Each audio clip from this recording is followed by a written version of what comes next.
원하고요. 자, 오늘 함께 나눌 말씀의 제목은 궁핍과 환난이 실상 부유해지는 비결입니다 라는 제목으로 하나님의 말씀을 함께 나누도록 하겠습니다. 여러분, 우리가 그리스도인이라는 이름으로 산다면 우리들에게 무엇이 가장 힘드냐라고 물어볼 때 많은 우리 성도들이 말하는 것이 바로 교회라는 답을 할 것입니다. 여러분, 우리는 교회 때문에 좋습니다. 그런데 교회 때문에 힘이 듭니다. 교회 때문에 웃습니다. 그런데 교회 때문에 울 때가 있습니다. 하나님의 택한 심령인 우리에게 가장 중심이 되는 주제가 바로 교회인 것이죠. 여러분, 그렇다라고 한다면 왜 이렇게 교회는 우리의 기쁨인가 동시에 슬픔일까? 왜 우리는 교회 때문에 즐거웠다가도 왜 교회 때문에 울 수밖에 없는가? 유진 피터스는 교회에 대해서 가르치기를 죽음의 나라에 세워진 하나님 나라의 식민지가 교회다라는 말을 했습니다. 여러분, 교회는 이 땅에 세워진 왕국이 아니에요. 하나님께서 죄악된 이 세상 가운데 하나님 나라를 바라볼 수 있게 하려고 잠시 허락하신 하나님 나라의 식민지라는 것입니다. 여러분, 그렇기 때문에 교회는요, 완성된 공간이 아닙니다. 그리고 교회 안에 있는 성도들은 완성된 사람들이 아니라는 거예요. 잠시 이 제한된 시간과 공간 속에서 우리는 하나님의 나라가 있다는 것을 서로의 모습 속에서 그렇게 보며 보여주며 그렇게 천국에 가는 거예요. 근데 여러분, 많은 사람들이요, 사탄이 만들어내는 말에 거짓말에 속습니다. 목사는 절해야 돼. 권사는 절해야 돼. 장로는 절해야 돼. 나 혼자 막 기대치를 막 만들어내는 거예요. 나 혼자 기대했다가 나 혼자 실망하고, 나 혼자 기대했다가 나 혼자 아파하고, 그러면서 교회에 대한 상처를 입고 합류를 느끼는 거예요. 여러분, 어떤 사람들은요, 그 사도행전에 나오는 초대교회를 두고 낭만적으로 이야기하시는 분들이 있어요. 그래서 교회 표어를 초대교회로 돌아가자, 초대교회로 돌아가자. 여러분, 그런데요, 천만의 말씀입니다. 여러분, 사실은 이 초대교회도요, 엉망이었습니다. 히브리파와 헬라파가 있었고, 그 파벌을 가지고 서로가 서로를 향해서 비방하고 무시하고 말도 아니었다는 거예요. 여러분, 사도 바울이 신약 성경의 절반을 집필했어요.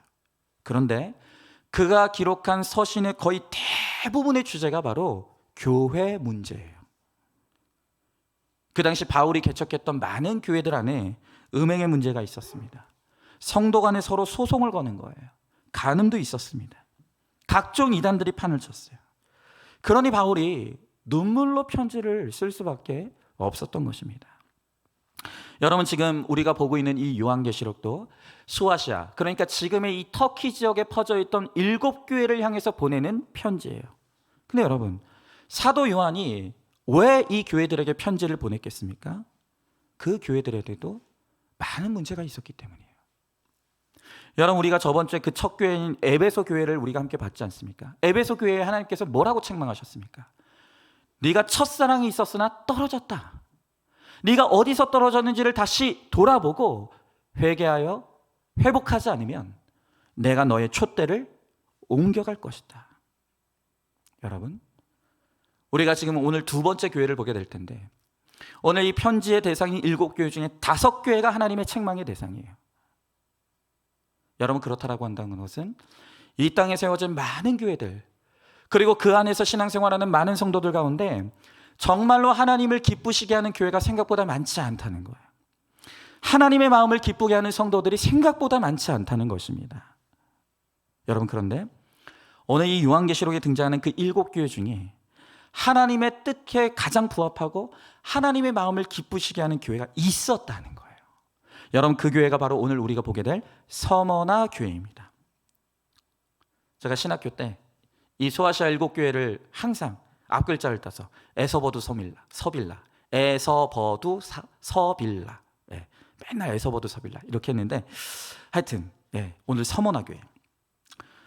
여러분, 성경을 보면 하나님께서 칭찬했던 교회가 서머나 교회와 빌라델비아 교회였어요. 그 중에서도 서머나 교회는 특별히 하나님께서 칭찬해 주시는 교회였어요. 오늘 하나님께서 이 서머나 교회를 칭찬하실 때 너희가 부요한 자다, 너희는 부요한 교회다 라고 말씀하십니다.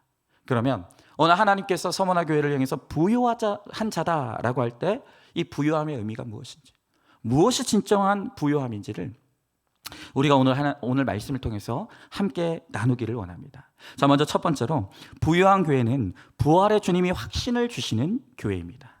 자, 오늘 8절의 말씀에 보니까 서머나 교회의 사자에게 편지하라. 처음이며 마지막이요 죽었다가 살아나신 이가 이르시되 그랬습니다. 자, 지금 이 서머나 교회에 대한 하나님의 말씀에서 주님이 자기 자신을 소개합니다. 뭐라고 소개하냐면 처음이며 마지막이요 죽었다가 살아나신 사람이 이가 바로 나 하나님이다 라고 고백하십니다.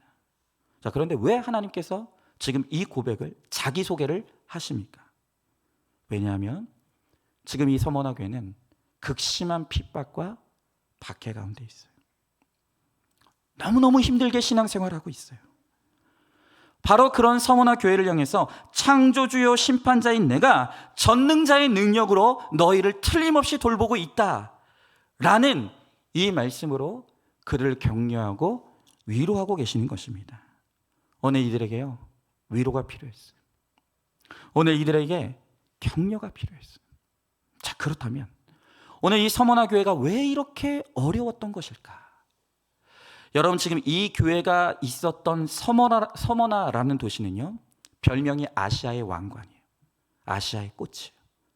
그 정도로 지중해 연안 가운데 가장 아름다운 도시였습니다. 특별히 이 서머나 지역은 로마에 대한 충성심이 대단하기로 유명한데, 특별히 그랬기 때문에 이곳에서 처음으로 로마 황제를 신으로 숭배하는 이 신앙이 바로 이 서머나 지역에서 생겨났어요.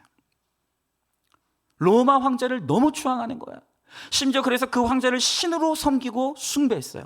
여러분, 그 덕에 이 서머나 지역은 로마의 대단한 이 특혜를 누리면서 경제적 풍요를 누릴 수가 있었던 것이죠. 여러분, 심지어 이 서머나 지역에 살던 유대인들의 제사장들조차도 마치 우리가 일제시대 때 이 일본의 천황을 향해서 신사참배를 했던 것처럼 이 유대교의 제사장들도 로마 황제를 신처럼 섬기면서 많은 부를 축적했다는 거예요. 여러분, 그런데 생각해 보십시오. 이런 분위기로 꽉 차 있는 이 서머나 지역에서 신앙생활하고 있는 그리스도인들에게 로마 황제를 신으로 숭상한다는 게 가능한 일입니까? 가당치도 않은 일이에요. 절대로 받아들일 수 없는 거예요. 우리는 오로지 한 분 하나님만이 우리의 참되고 유일하신 하나님이라는 것을 믿는데 어떻게 황제 앞에 그가 신이라고 머리를 조아릴 수가 있겠냐는 거예요. 거부했어요. 그러니 오늘 그들에게 환난과 핍박이 오는 것은 너무 당연한 거예요. 바로 그러한 이유로 하나님께서 오늘 이 서머나 교회를 위로하면서 이 편지를 시작하시는 거예요. 자, 오늘 9절의 말씀에 보니까 내가 내 환난과 궁핍을 알거니와 실상은 내가 부요한 자니라. 자칭 유대인이라는 자들의 비방도 알거니와 실상 유대인이 아니요 사탄의 회당이다 그랬어요. 자, 지금 주님은 고난 가운데 있는 서머나 교회를 향해서 실상은 너희가 부요한 자다라고 말씀하십니다. 여러분, 환난과 가난, 핍박과 궁핍은 긴밀하게 연결될 수밖에 없어요. 여러분, 지금 이 서머나 교회 성도들이 왜 심각한 경제적인 고난을 당하고 있습니까? 왜냐하면 황제를 신으로 숭배하기를 거절했기 때문에. 그랬기 때문에 머리 한 번만 조아리면, 눈 한 번만 딱 감고 이 황제의 신상 앞에서 절을 하면 그들이 누릴 수 있는 이 모든 특혜들을 그들은 포기할 수밖에 없었던 거예요. 그러니 가난했죠. 여러분, 그런데 우리도 마찬가지입니다. 오늘 우리 시대의 최고의 우상은 돈이에요. 여러분, 이 돈이라는 우상 앞에서 우리가 눈 한번 딱 감고 내 양심을 죽이고, 그리고 이 세상과 타협하여서 불꽃과 불의에 타협을 하면요, 우리가 얼마든지 더 많은 돈을 벌 수 있는 길이 있다는 거예요. 너의 그 신앙을 조금만 타협해라. 너의 그 양심을 조금만 뭉개라. 그러면 내가 너에게 더 풍요로운 삶을 주겠다. 오늘 이 세상의 물질의 신이 우리들에게 그것을 약속한다는 거예요. 여러분, 그러나 참된 그리스도인은 그러한 세상의 유혹과 타협하며 따르지 않아요. 그 그렇기 때문에 하나님을 믿는 믿음 때문에 때로는 우리가 손해볼 때가 있고 자발적인 가난과 궁핍의 자리로 들어갈 때가 있다는 거예요. 여러분, 그런 우리를 향해서 세상이 때로는 바보라고요. 아유, 저 바보들 뭐 저렇게 바쁘게 사나, 뭐가 저렇게 융통성이 없나, 눈 한 번만 딱 감으면 얼마든지 잘 살 수 있는데 저 예수쟁이들은 왜 저렇게 사는가. 여러분, 내가 예수 믿는 그 믿음 때문에 이 세상으로부터 바보라는 소리를 듣는다고 한다면 여러분, 그 바보라는 소리는 우리에게 칭찬이죠. 그건 영광인 거예요. 여러분, 지금 이 세상 가운데 물질의 신 앞에서 고개를 조아리지 않는 사람은 아무도 없어요. 일이 바쁘고 생계가 달리면 예배 빠지는 것을 당연하게 생각합니다. 하나님과 물질을 겸하여 섬기면서 오늘도 그렇게 살아가는 거예요. 여러분, 그런데 이 서머나 교회는 하나님과 세상 사이에서 결연하게 하나님을 선택했어요. 그것을 하나님이 너무너무 기쁘게 여기시는 거예요. 고맙다, 고맙다. 이 세상 사람들이 다 황제 앞에 절하고 있는데 너희들만이 나를 사랑한다고 하며 나에게 오늘 충성하는구나. 정말로 고맙다. 오늘 이 서머나 교회를 향해서 하나님께서 기뻐하시더라는 거예요. 여러분, 그런데요, 그 당시 이 로마보다도 서머나 교회 성도들 더 힘들게 한 사람들이 있었어요. 그들이 누구냐면 같은 동족이었던 유대인들이었어요. 여러분, 이들은 바벨로 포로 생활을 하면서 여기저기 흩어져 살다가 예루살렘 성전이 완전히 함락되자 이제 이 서머나 지역으로 이주를 해서 여기서 상권을 틀어지고 부자가 됐어요. 여러분, 이 유대인들은요, 적극적으로 로마 제국에 협정하면서 이들은 다 로마 황제의 신상 앞에서 다 절을 했어요. 그럼 얼마나 잘 살았겠습니까? 그런데 어느 날 갑자기 똑같은 말을 하고 똑같은 하나님 야훼를 믿는다는 사람들이 교회를 세우고 우리는 하나님만이 우리의 하나님이다, 우리는 황제를 주라고 고백할 수 없다라고 하니까 여러분, 이 유대인들이 부끄러워지기 시작하는 거예요. 찔리기 시작하는 거예요. 그러니까 같은 동족 유대인들이 같은 하나님을 믿는다고 하면서도 이 예수 믿어보겠다고 신앙생활 잘하겠다고 하는 이 그리스도인들을 앞장서서 유대인들이 핍박하기 시작하는 거예요. 여러분, 기억하십시오. 우리가 그리스도인답게 살지 못하면 세상이 우리를 조롱해요. 그런데요, 우리가 예수 믿는 사람 같게 그리스도인답게 믿음으로 살아가면 그때부터 세상이 우리를 핍박하는 거예요. 다시요, 우리가 그리스도인답게 살지 못하면 세상은 우리를 조롱합니다. 그러나 우리가 그리스도인답게 살면 세상은 우리를 핍박하는 거예요. 왜요? 자꾸 예수 믿는 나를 보면 찔리는 거예요. 자꾸 죄가 생각나는 거예요. 죄책감이 드는 거예요. 그러니까 핍박하는 거예요. 여러분,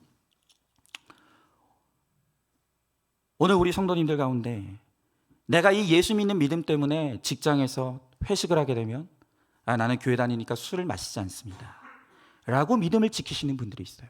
근데 여러분, 그 회식 자리에서 내가 예수 믿기 때문에 나는 술 마시지 못합니다 라고 할 때 그 사람 제일로 핍박하는 사람이 누군지 아십니까? 같이 교회 다니는 사람이에요.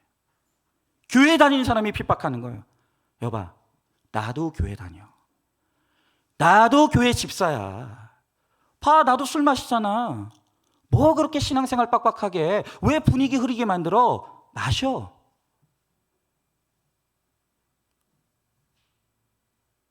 여러분, 믿음 때문에 신앙생활 잘하려고 몸부림치는 사람 앞에서 우리가 회개하지 못할지언정, 같은 예수의 이름으로 성도로 살아간다고 하면서도 내가 그렇게 살지 못하는 것이 부끄럽고 찔린다고 핍박한다고 한다면 하나님께서 그를 향해서 뭐라고 말씀하신다고요? 사탄이라고 말씀하신다는 거예요. 여러분, 이 유대인들이 그리스도인들을 얼마나 핍박했냐면 일례로 이 성찬식을 우리가 하지 않습니까?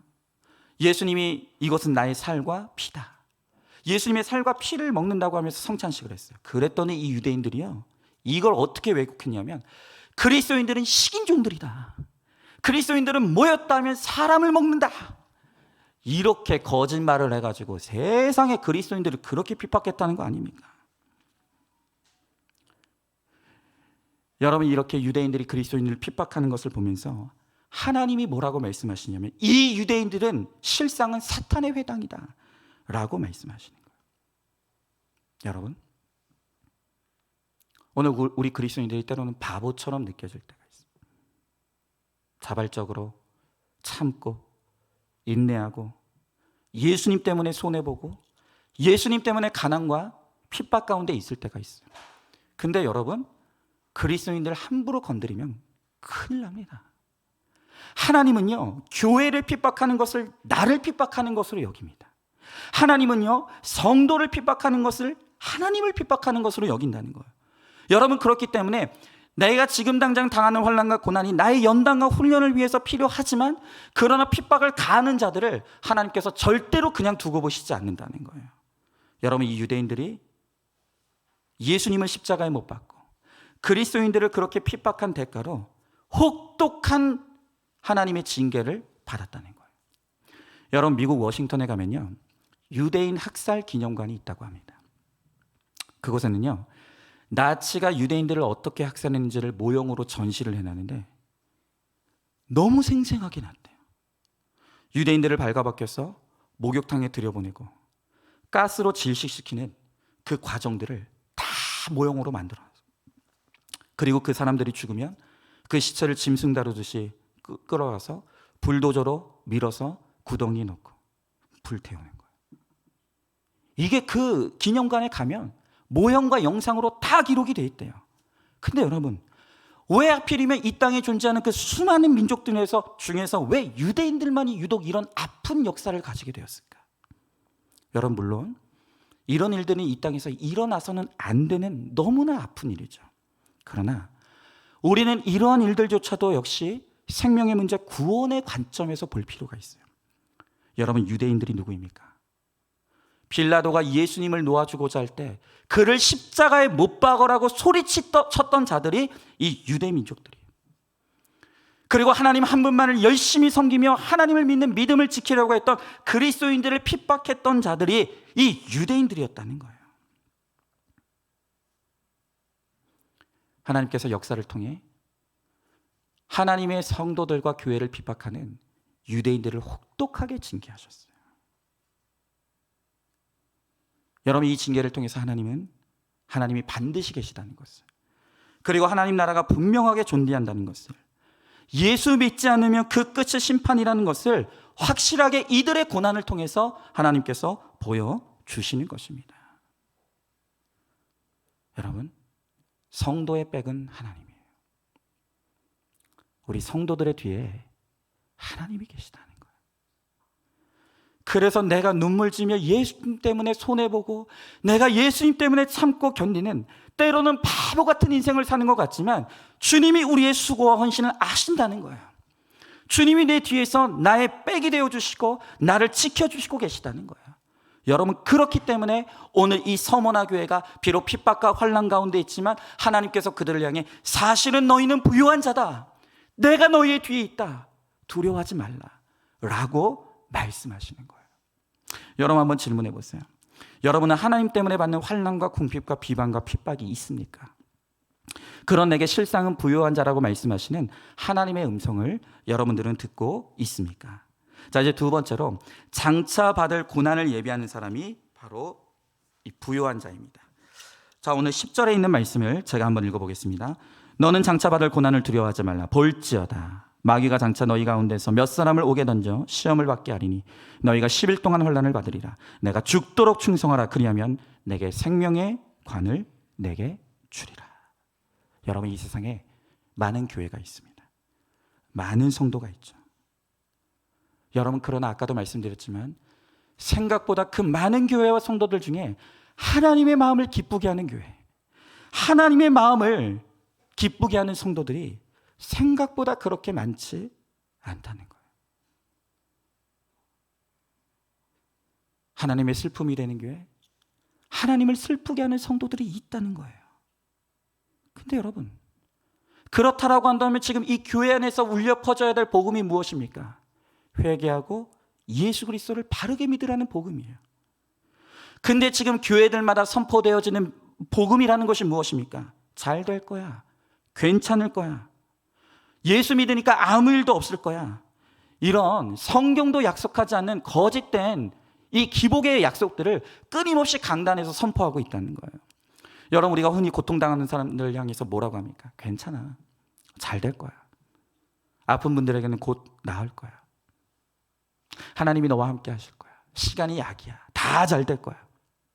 근데 여러분, 오늘 그런 위로를 한 여러분들에게 제가 꼭 묻고 싶은 게 있어요. 여러분들은 그 말에 책임질 수 있습니까? 여러분, 무조건 위로의 말을 하는 것이 상대방에게 좋은 것일까요? 여러분, 지금 그 사람의 일이 잘 풀리는 것이 그 영혼이 잘 되는 일인지 안 되는 일인지 어떻게 합니까? 내 아이가 원하는 대학에 들어가서 그 아이가 예수를 믿을 것인지 예수를 떠날 것인지 어떻게 알죠? 내 남편의 사업이 잘 돼서 내 남편이 예수 믿게 될지 예수를 떠나게 될지 여러분 아십니까? 여러분, 우리는 어떠한 형편 가운데 있든지 그 형편 가운데 있는 성도들에게 사람들에게 해야 될 말이 무엇입니까? 예수 믿으라는 말을 해야 되는 거예요. 잘 될 거야, 나을 거야가 아니라 예수 믿으라는 말을 할 수가 있어야 되는 거예요. 근데 여러분, 오늘 하나님의 마음을 아프게 하는 교회가 그렇게 많고 하나님의 마음을 아프게 하는 성도들이 그렇게 많은데도 온통 지금 교회 안에서 울려 퍼지는 복음이라는 것은 기복의 복음, 잘 될 거야, 잘 될 거야, 잘 될 거야. 여러분, 그래서 오늘 살아있는 교회의 표로 하나님께서 요구하신 것이 무엇인지 아십니까? 바로 이 고난에 대한 복음이에요. 하나님께서 고난 가운데 우리 가운데 찾아오신다는 것을, 하나님께서 고난을 통해서 다시 한번 우리의 삶을 돌이키게 만드시고 우리를 하여금 죄악된 자리에서 일어나 다시 주님께 돌이켜 회개하여 예수님을 믿으라고 하는 이 바른 고난의 복음을 선포하는 것이 살아있는 교회의 표지라는 것입니다. 그리고 이 복음을 들을 때 그 복음이 아프지만, 때로는 힘들지만 그것을 내 가슴에 품고 그 말씀을 통해서 내 죄를 보며 회개를 이루는 그 거룩한 성도들이 바로 살아있는 교회의 모습이라는 것을 오늘 하나님께서 우리들에게 말씀해 주시는 거예요. 여러분, 오늘 이 서머나 교회를 향해서 하나님께서 잘 될 거야 라고 말씀하지 않으세요? 너에게 환난이 있다는 거예요. 너에게 아직 남은 핍박이 있다는 거예요. 그러나 그것을 잘 견디면 생명의 면류관이 있을 것이라고 오늘 주님께서 이 서머나 교회에 말씀하시는 거예요. 여러분, 오늘 이렇게 환난과 핍박이 있을 때 우리가 듣고 싶은 건 위로의 말씀 아닙니까? 근데 왜 하나님께서 안 그래도 힘든 이들에게 아직 너희에게 고난이 남았다, 아직 너희에게 견뎌야 될 핍박이 있다라고 왜 말씀하십니까? 여러분, 그만큼 이 서머나 교회의 수준이 높기 때문이에요. 이 서머나 교회에 하나님께서 거시는 기대가 크기 때문이에요. 그렇기 때문에 하나님께서 이 서머나 교회에게 이렇게 엑기스 같은 복음을 허락하시는 거예요. 여러분, 오늘 우리도 마찬가지입니다. 오늘 여러분들은 어떤 복음 듣고 싶습니까? 그저 그냥 내 자녀가 하나님을 멀리 떠나 있어도, 그저 내 남편과 아내가 지금 하나님 없이 세상에서 그렇게 허랑방탕하게 살아가도 잘 될 거야, 잘 될 거야, 잘 될 거야는 그 거짓된 약속의 복음만 듣고 싶어 하지 않습니까? 여러분, 그것은 우리를 살게 할 수가 없는 거예요. 오늘도 하나님을 멀리 떠나 있는 거예요. 오늘도 죄악 가운데서 회개할 줄 모르는 우리들 향해서 우리에게 남은 고난이 있다는 거예요. 그 고난의 사건을 통해서 하나님께서 우리들에게 말씀하시고 그 고난을 통해 주님께 돌이켜 회개할 때 주님께서 고난의 사건을 바꿔 구원의 사건으로 변화시켜 주신다는 것을 우리가 그것을 믿고 선포할 수 있는 교회, 바로 그 교회가 하나님을 기쁘시게 하는 교회가 된다는 것이에요. 여러분, 한번 질문해 보세요. 나에게도 하나님 나라에 목격담이 있습니까? 내가 아무리 환난과 고난과 핍박 가운데 있다 할지라도 오늘 이 땅의 고통이 단지 잠시뿐임을, 그리고 그 이후에 영원한 영광이 있다는 것을 여러분들은 믿으십니까? 자, 마지막 세 번째로 오늘 주님께서 죽도록 충성하라는 명령을 오늘 주십니다. 자, 오늘 10절부터 11절의 말씀에 보니까 너는 장차 받을 고난을 두려워하지 말라. 볼지어다 마귀가 장차 너희 가운데 몇 사람을 옥에 던져 시험을 받게 하리니 너희가 10일 동안 환난을 받으리라. 내가 죽도록 충성하라. 그리하면 내가 생명의 관을 내게 주리라. 귀 있는 자는 성령이 교회들에게 하시는 말씀을 들을지어다 이기는 자는 둘째 사망의 해를 받지 아니하리라 그랬어요. 자, 오늘 여기서 이 죽도록 충성하라 할 때 이 죽도록이라는 말은 신실하라 라는 뜻이에요. 여러분, 환난 가운데 있는 우리가 가져야 될 자세는 신실함이라는 거예요. 여러분, 우리가 하나님께 충성한다고 하면 간혹 오해하는 게 있어요. 그게 뭐냐면 내가 하나님께 충성하느라 지금 이 서머나 교회 성도들이 로마 당국에 지금 굴복하지 않고 있지 않습니까? 근데 그런 걸 보면서 국가에 대한 반역이라고 생각하는 거예요. 여러분, 그러나 하나님을 내가 믿기 때문에 로마 황제에게 고개를 조아리지 않는 것은 국가에 대한 반역이 아니라 오히려 로마를 사랑하는 거죠. 그들을 도와주는 거예요. 여러분, 지금 이 서머나 지역에서는 로마 황제를 신으로 숭상하는 것이 죄라는 걸 아무도 몰라요. 이런 식으로 살아가다간 죽게 된다는 것을 아는 사람이 아무도 없다는 거예요. 여러분, 누군가는 이것은 잘못된 신앙이라고, 로마 황제는 신이 아니라는 것을 외치고 가르쳐야 될 사람들이 있잖아요. 여러분, 오늘 이 서머나 교회 성도들은 끝까지 로마 황제에게 절하기를 거부함으로 오늘 로마를 사랑하고 있는 거예요. 여러분, 우리도 마찬가지입니다.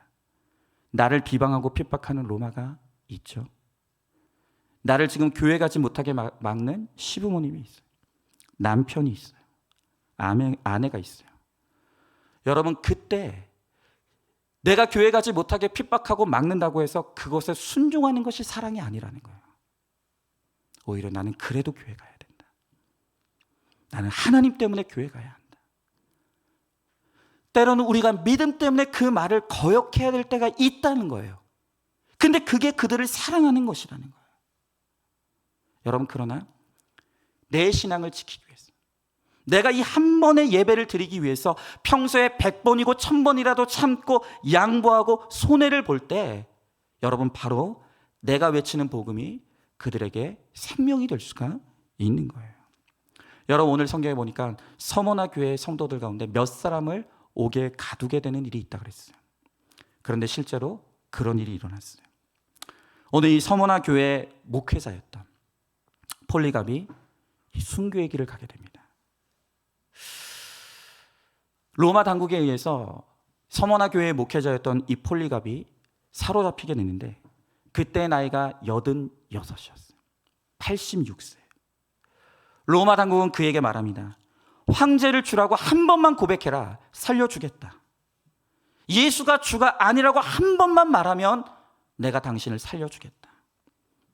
그런데 그때 이 노쇠한 목회자가 조용히 이렇게 고백합니다.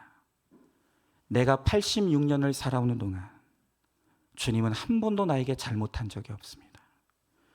그런데 내가 어떻게 주님을 모른다고 말할 수가 있겠습니까? 내가 86년을 살아온 동안 주님은 나에게 한 번도 잘못한 적이 없습니다. 그런데 어떻게 내가 내 목숨을 부지하겠다고 하나님을 모른다고 할 수 있겠습니까? 거부했어요. 그리고 그는 기도하며 불타오르는 장작더미에서 순교의 제가 되어 하나님 앞에 들림받았어요. 여러분, 그 자리에서 하나님을 비방하기를 거부하는 그 폴리갑의 모습을 보면서 많은 사람들이 하나님의 살아계심을 깨닫게 되었어요. 그리고 그것이 믿음의 유산이 되어서 이 서머나 교회가 그 믿음을 끝까지 지켜냈다는 거예요. 여러분, 오늘 죽기까지 충성하라 하시면 두려워요. 순교자들의 이야기를 들으면 나도 그런 핍박이 오면 과연 신앙을 지킬 수 있을까? 너무너무 두려워요. 여러분, 그러나 오늘 주님께서 우리들에게 뭐라고 말씀하십니까? 이 땅에서 내가 믿음 때문에 당하는 환난과 핍박은 잠시라는 거예요. 10일이라는 거예요. 그러나 그 핍박 뒤에 있는 그 영광은 영원한 것이라고 오늘 주님께서 우리들에게 분명하게 말씀해 주시는 거예요. 여러분, 그러면서 오늘 주님께서 우리들에게 죽도록 충성하라 라고 하시면서 충성하는 자에게 주시는 약속의 말씀도 주십니다. 오늘 무슨 약속을 주십니까? 충성하는 자에게 생명의 면류관을 줄 것이고 둘째 사망의 해를 받지 않겠다는 거예요. 여러분, 생명의 관이 무엇입니까? 그것은 바로 사람들을 주께로 인도하는 면류관, 즉 영혼 구원의 면류관. 내가 구원 때문에 참고, 구원 때문에 견디고, 구원 때문에 섬기며 나아갈 때 반드시 영혼 구원의 열매를 주시겠다는 거예요. 여러분, 제가 어제 이제 그 결혼 예비학교를 했다고 했지 않습니까? 결혼 예비학교를 하면서 우리 신랑 신부에게 제가 하나 물었어요. 자, 결혼 생활을 하다 보면 서로 기싸움을 할 때가 있다. 서로에게 바라고 양보하고 싶지 않을 때가 있다. 그렇게 서로 갈등하면서 서로 양보하고 싶지 않은 그런 갈등 상황 가운데 있을 때, 그러면 누가 양보해야 되는가? 자, 그렇게 물어봤어요. 자, 여러분, 오늘 여러분들이 한번 대답해 보세요. 자, 여러분, 우리 결혼 생활하면서 정말 그랬지 않습니까? 때로는 절대 꺾이고 싶지 않을 때가 있어요. 절대로 양보하고 싶지 않을 때가 있어요. 서로 팽팽하게 대립할 때가 있어요. 누군가는 꺾여야지만 이 문제는 해결돼요. 자, 그러면 누가 양보해야 됩니까? 누가 꺾여야 합니까? 여러 번 말했는데 정답이 뭡니까? 정답은 남편도 아니고 아내도 아니고 더 믿음이 좋은 사람이에요. 누군가가 꺾이고 누군가가 양보해야 된다라고 한다면 그때 꺾여야 될 사람이 누구냐? 둘 중에 더 믿음이 좋은 사람. 제가 그렇게 이야기를 했더니 누구라고는 이야기 못하겠어요. 그 중에 한 사람이 저한테 그렇게 묻는 거예요. 목사님, 그러면 한 사람이 죽을 때까지 믿음이 더 좋으면 그 사람은 그럼 죽을 때까지 양보해야 되는 겁니까? 저한테 그렇게 묻더라고요. 또 이런 신박한 질문은 제가 또 처음 받아봅니다. 목사님, 그럼 내가 한 사람이 죽을 때까지 다른 사람보다 믿음이 죽을 때까지 더 좋으면 그럼 그 사람이 죽을 때까지 양보해야 됩니까? 그러니까 이 말의, 이 질문의 의미는 억울하다는 거겠죠. 여러분, 그래서 제가 그렇게 대답했습니다. 그러면 당연하지.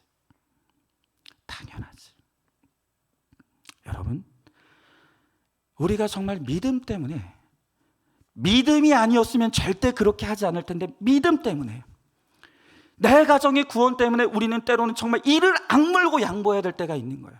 진짜 이를 악물고 피가 나올 정도로 우리가 때로는 참고 인내해야 될 때가 있는 거예요. 근데 하나님께서 우리들에게 뭐라고 말씀하신 줄 아십니까? 너의 그 인내가, 너희가 주의 이름 때문에 구원 때문에 이루는 그 인내와 수고와 양보가 내가 절대로 헛되게 하지 않겠다. 절대로 헛되게 하지 않겠다. 내가 너에게 생명의 면류관을 줄 것이고 둘째 사망의 해를 받지 않게 할 것이다. 여러분, 둘째 사망의 해란 무엇입니까? 그것은 바로 영원한 멸망과 지옥이죠. 끝까지 충성하는 자에게는 하나님께서 영생의 선물을 주신다는 거예요. 여러분, 그러나 오늘 사탄은 우리들에게 끊임없이 거짓말하죠. 그렇게 살지 마. 한 번뿐인 인생인데 왜 그렇게 답답하게 살아? 왜 그렇게 참고 살아? 이혼해. 한 번뿐인 삶이야. 여러분, 그렇게 우리는 속아서, 사단에게 속아서 때려칩니다. 내가 너 아니면 살 사람 없냐? 이혼하고 때려칩니다. 그러면서 오늘 죽을까 내일 죽을까? 여러분, 그러나 얼마든지 이혼할 수 있음에도 불구하고 내 가정의 구원을 위해서 끝까지 이 가정을 지켜내고, 내가 정말 오늘 죽을까 내일 죽을까 하면서 살고 싶지 않은 그때에도 그럼에도 불구하고 살아내기를, 피투성이라도 살아내기를 결단하고 오늘도 주님 앞에 나가는 사랑하는 성도들에게 내가 너에게 너의 그 수고와 내가 너의 예수 그리스도 때문에 당하는 환난과 핍박을 내가 안다. 내가 너에게 생명의 연료를 줄 것이고 둘째 사망의 해를 받지 않게 할 것이다. 오늘 주님께서 이 서머나 교회 성도들에게, 그리고 오늘 우리들에게 그렇게 약속하시는 거예요. 여러분, 오늘 마지막으로 우리를 교회 한 집사님의 이야기를 한번 여러분과 나누고 마치겠습니다. 오래전에 이 집사님의 남편이 바람을 피웠다. 거의 10년 넘게 바람을 피우는데도 껌쪽같이 속였대요. 그런데 결국 드러났죠. 여러분, 바람 피다 드러났으면 어떻게 해야 됩니까? 고개 숙여야 되는 거 아닙니까? 근데 세상에 이 남편이요, 적반하장이에요. 남자가 바람 좀 피울 수 있지. 그거 가지고 뭘 그렇게 오르갑더라. 여자는 당연히 용서해야 되는 거 아니야? 라고 적반하장으로 나왔다는 거예요. 근데 이 집사님은 평소에 받은 말씀이 있었어요. 받은 훈련이 있었어요. 이 남편을 용서하기로 작정했어요. 그런데 설상가상으로 이 집사님이 유방암에 걸렸어요. 그런데 이번에도 남편은 네가 잘못했으니까 병에 걸린 거야. 마땅하게 여겨요. 하루빨리 수술을 해야 되는데 이 남편이 돈이 없는 사람이 아니라 돈이 있어요. 그런데 6일실 병실이 날 때까지 기다리라는 거예요. 그러면서 자기는 고급차 타고 다니면서 골프 치고 다니는 거예요. 이걸 지켜본 의사가 너무 기가 막혀가지고 특실이라도 내줄 테니까 빨리 수술하시라고. 그런데 도리어 남편은 내 아내인데 내가 마음대로 한다고. 상관하지 말라고. 그렇게 너무나 매정한 남편에게 이 집사님이 이렇게 이야기했다는 거예요. 여보, 입원비는 하나님이 주실 거니까 염려하지 말아요. 그리고 수술실에 들어가는데 진짜요, 이 수술실에서 그냥 눈 뜨고 싶지 않더래요. 하나님, 나 그냥 이 수술실에서 안 나왔으면 좋겠어요. 근데 또 한쪽 마음에서는 나는 이렇게 죽으면 하나님 나라에 가지만 이 남편은 어떻게 하나, 이 애통한 마음이 있는 거예요. 근데 여러분, 이 집사님이 수술이 되게 오래 걸렸대요. 너무 길어지니까 사람들이 기다리고 있다가 무슨 소문이 들기 시작했냐면 집사님이 죽었다는 소문이 돌기 시작하는 거예요. 그러면서 이제 교회 지체들하고 이제 주변에 있는 사람들이 이 병실에 이제 병원으로 장례에 치르려고 왔어요. 이제 봉투에 다 하나같이 봉투를 들고 온 거죠. 세상에 그 봉투가 얼마나 많았던지 그걸로 정말 병원비가 다 해결이 됐답니다. 믿음대로 된 거예요. 여러분, 그렇게 하나님의 역사하심을 경험한 집사님이 고름 주머니를 차고 퇴원했어요. 이제 수술 뒤에 이제 방사선 치료를 받아야 되잖아요. 그 험한 몸으로 이제 병원을 왔다 갔다 해야 되는데 세상에 또 이 남편이 뭔 차를 타고 다니냐고. 자기는 고급차 타고 다니면서 버스 타고 다니라고 그러더라는 거예요. 근데 또 마침 이 동네에 이제 이사를 갔었는데 그 동네 막 입주를 해서 버스는 항상 상시 대기를 하는데 타는 사람이 없었다는 거예요. 언제나 그 자리에 가면 사람이 찰 때까지 버스가 기다렸다가 가는 거예요. 그런데 자가용처럼 그 버스를 타는데 거의 뭐 매일마다 이 집사님과 이 버스 기사님만 둘이 타고 갈 때가 있다는 거예요. 그러다가 보니까 친해졌어요. 그러다 복음을 전해서 결국 이 버스 기사님을 전도했다는 거예요. 병원에 가서는 다른 암 환자들에게 자신의 가슴을 풀어헤치면서 나도 암 환자라고. 그런데 내가 예수 믿고 이렇게 살아가고 있다고 복음을 전하는 거예요. 여러분은 이런 남편과 살 수 있겠습니까? 오늘 이 집사니야말로 서머나 교회 성도예요. 예수 때문에 핍박받고 환난과 궁핍을. 근데 여러분, 이 집사님이 절대 이혼하지 않았어요. 끝까지 이 가정을 지켜내고 이 남편을 품어냈어요. 그 결과로 지금 이 남편이 회개하고 교회로 돌아와서 목자가 됐대요.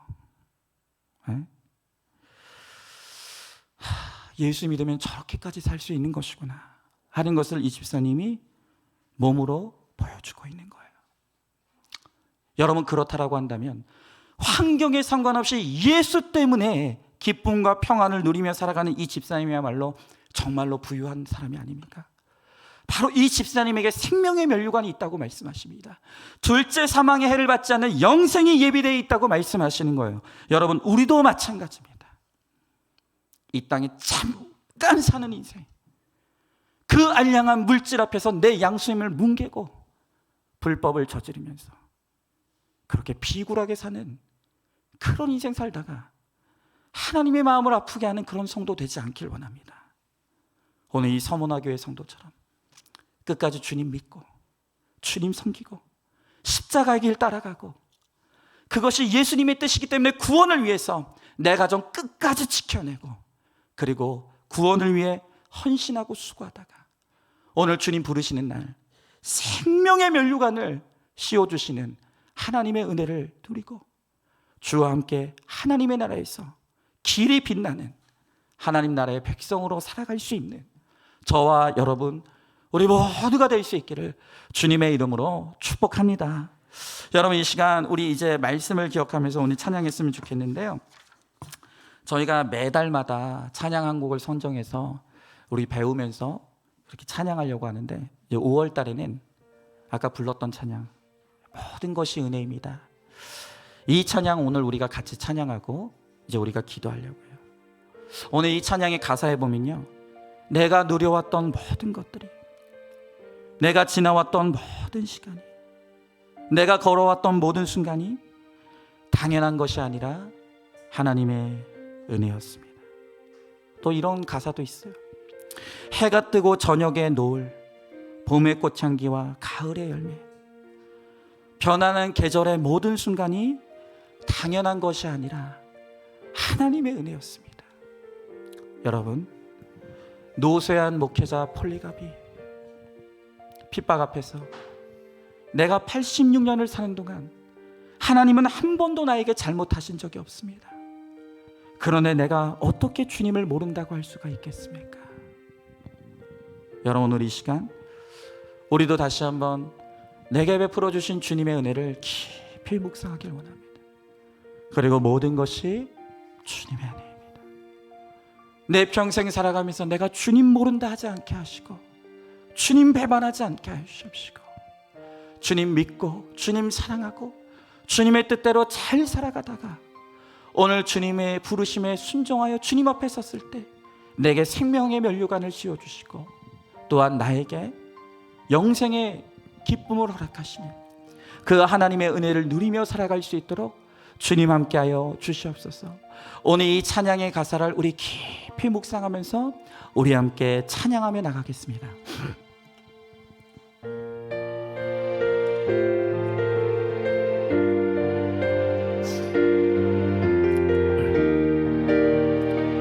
우리 같이 함께 찬양합니다. 내가 누려왔던 모든 것, 내가 누려왔던 모든 것들이, 내가 지나왔던 모든 순간이, 내가 걸어왔던 모든 순간이 당연한 것 아니라 은혜여. 내 해가 뜨고 지고 아침 해가 뜨고 저녁에 노을, 봄의 꽃향기와 가을의 열매, 변하는 계절의 모든 순간이 당연한 것이 아닙니다.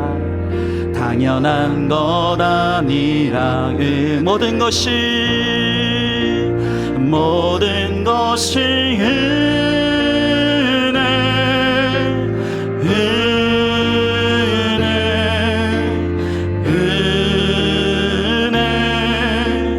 한없는 은혜. 내 삶에 당연한 것 하나도 없었던 것은 모든 것이 은혜여. 2절 찬양합니다. 내가 이 땅에 태어나 사는 것, 어린아이 시절과 지금까지 숨을 쉬며 살며 꿈을 꾸는 삶, 당연한 것이 아닙니다. 당연한 것 아니라 은혜. 내가 하나님의 자녀로 살아가는 것, 내가 하나님의 자녀로 살며 오늘 찬양하고 예배하는 삶, 복음을 전할 수 있는 축복이 당연한 것이 아닙니다.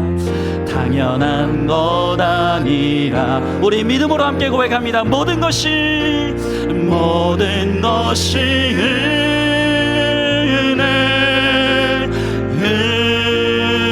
은혜,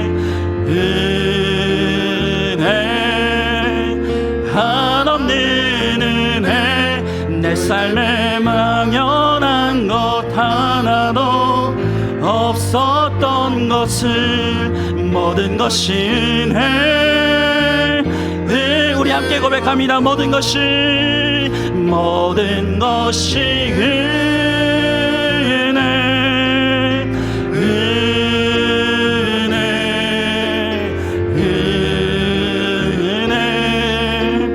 한없는 은혜 내 삶에 당연한 것 하나도 없었던 것을 모든 것이 은혜.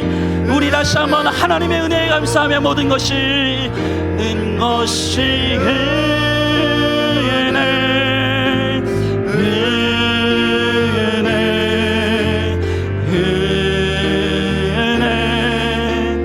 한없는 은혜 내 삶에 당연한 것 하나도 없었던 것을 모든 것이 은혜. 우리 마지막으로 한 번 더 하나님의 은혜입니다. 모든 것이 은혜,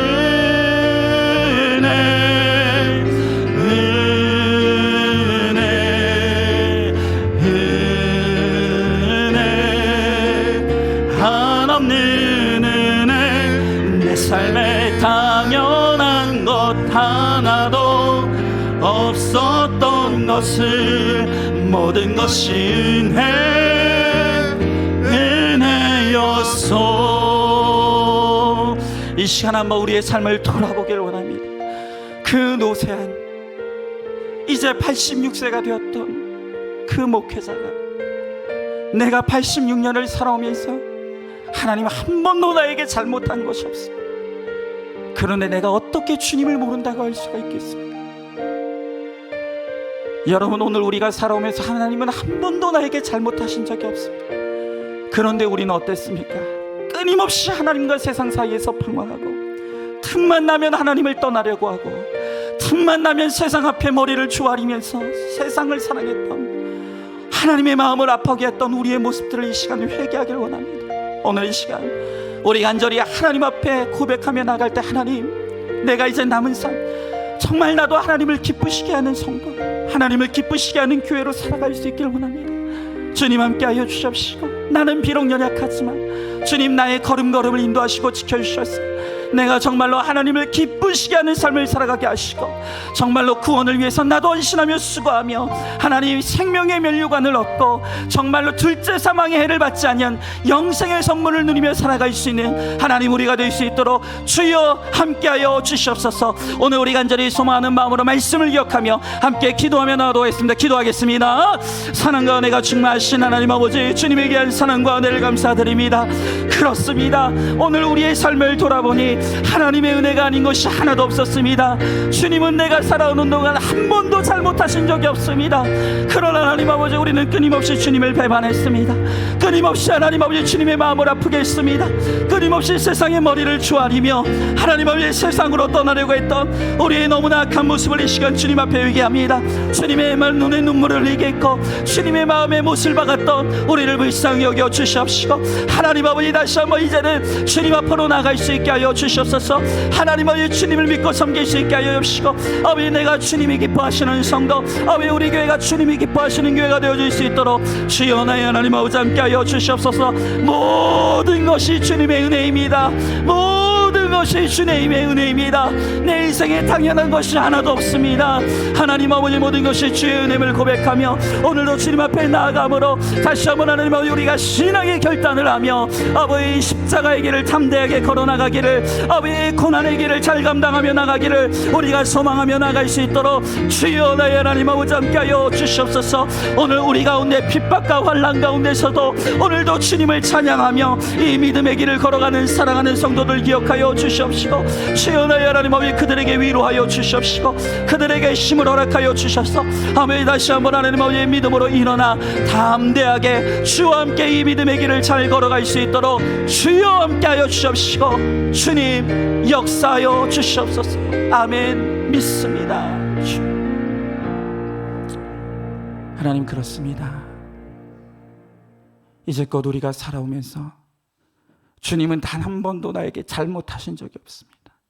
모든 것이 주님의 은혜였고 그 어떤 것 하나도 당연한 것이 없는 하나님의 은혜였습니다. 그러나 우리는 끊임없이 주님의 가슴에 못을 박고 주님의 마음을 아프게 하는 사람이었습니다. 틈만 나면 세상과 하나님 사이에서 갈팡질팡하고 틈만 나면 세상을 사랑하여 세상으로 떠나려고 했던 오늘 우리의 너무나 강팍하고 악한 오늘 우리의 모습을 이 시간 주님 앞에 회개합니다. 주님, 이제 다시 한번 죽도록 충성하라. 내가 너에게 생명의 면류관을 주리라고 말씀하시는 오늘 이 하나님의 말씀 앞에서 하나님, 이제는 우리도 한 번뿐인 우리의 삶, 한 번뿐인 우리의 신앙, 정말로 하나님을 기쁘시게 해드리는 믿음으로 나아갈 수 있도록 우리에게 은혜를 베풀어 주시옵소서.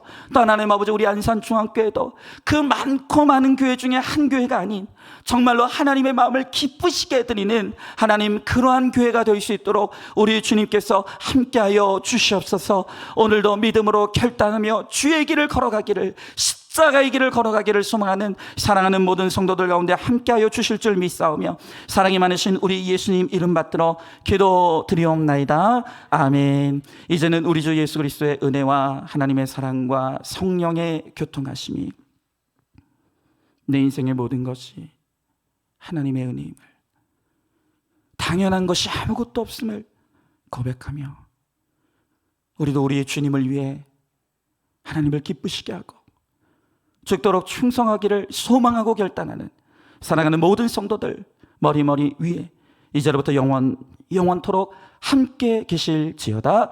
아멘.